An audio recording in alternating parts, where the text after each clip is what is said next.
Would you like to give some advice to, fresh graduates from college or graduate school, and like if you were to go back in time and advise yourself, what would you have said to yourself? Well, this is going to sound very narcissistic because if I could go back in time, I would do exactly the same thing I did when I was a young person, and that's the advice I'm going to give to people who see this.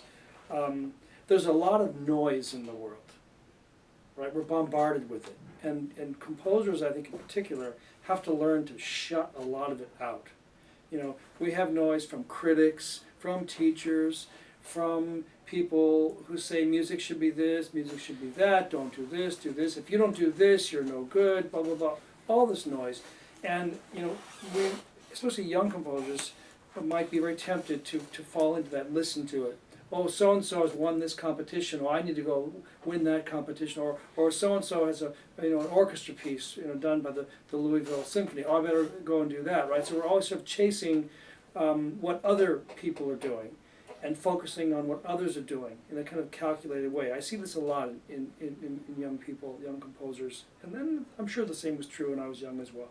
I'm still young, by the way. And I would tell young composers, don't worry so much about what other people are doing, or that you haven't achieved some milestone at the same age that they did. That's noise to me. Put it out of your head and just focus on who you are as a unique individual. Focus on the values that you love in music, the music that you love, the composers that you love. Focus on the kinds of attributes that you want your music to have.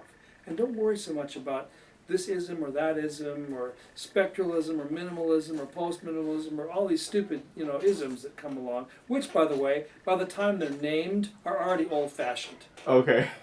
Okay? That's good. That's good advice.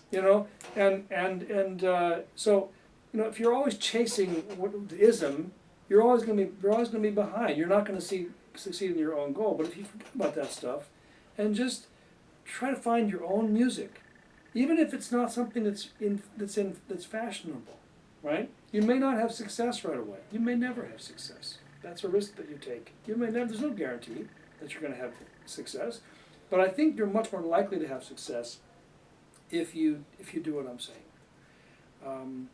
Focus on who you are, not how you can be like somebody else.